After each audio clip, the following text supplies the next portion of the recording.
Note, we'll leave it a little bit more here. Very good to see you. Thank you for taking us through some of the business pages there.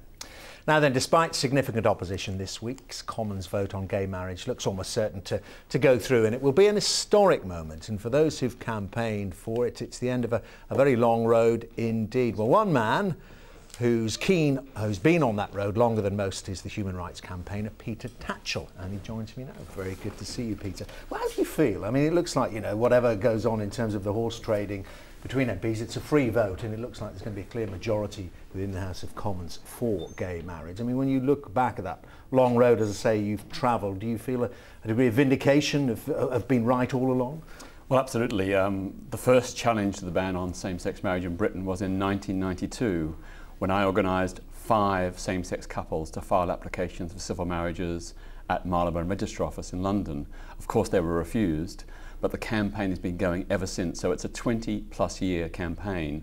And of course, it began really more recently at the time of the last election. Before the 2010 election, the Conservatives were the only major party going into that election with no gay rights policies. So myself and Tamsin Almond challenged the Prime Minister, what are your gay rights policies? We organised a flash mob outside the election headquarters of the Conservative Party, and as a result, David Cameron got me to meet George Osborne and Theresa May, and they promised in that meeting that they would review the ban on same-sex marriage if they were elected as government, which of course they were. And they've stuck to it? Well, no. Immediately after the election, within 2 months, they'd announced they'd done their review and they intended to keep the ban, that gay people should not be allowed to get married. So then what happened was I began a very intensive campaign of lobbying individual Conservative MPs.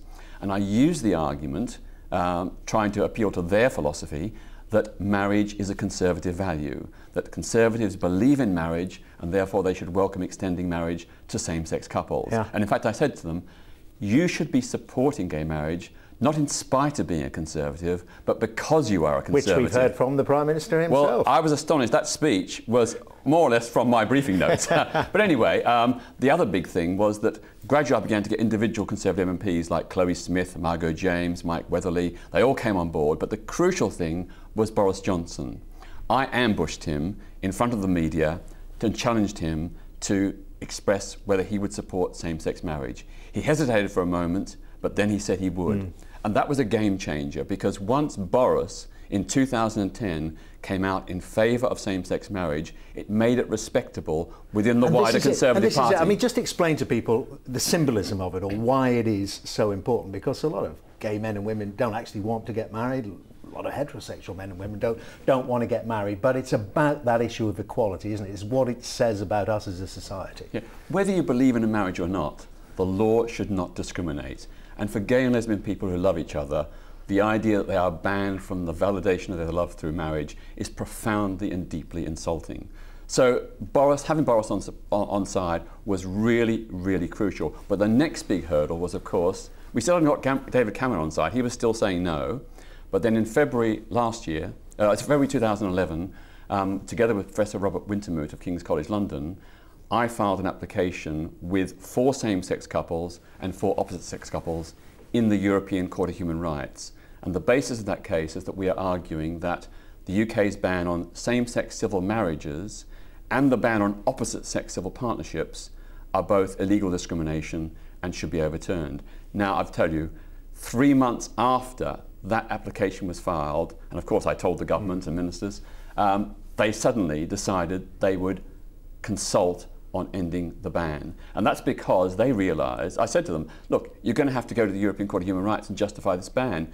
It's going to be embarrassing for you. And they realised the game was up. And that's why, just 3 months later, the government announced they were going to consult. I just want to end on the symbolism of it again, Peter, because we've reached the 30th anniversary. I can't believe it's that long since you attempted to stand for Parliament, the Battle of Bermondsey, one of the most vicious and mudslinging campaigns ever fought. A lot of the abuse you suffered would be deemed homophobic now. Do you think we've reached a point where that could never happen again? Pretty much. I think it'd be very, very unlikely. And I think it's a huge tribute to our society, the people of this country and mainstream politicians, that kind of mudslinging is a thing of the past. And, you know, in the process, not only that battle, but the battle for lesbian and gay human rights has helped make Britain a kinder, gentler, more tolerant society, and that benefits everyone, gay and straight. Okay, good to see Peter. Thank you very much, Steve, for coming along. Peter Tatchell there. And you're watching Monaghan on Sky News. Coming up for you next, if you like the TV series Borgen, well, stay tuned. I'll be speaking to Site Babette Knudsen.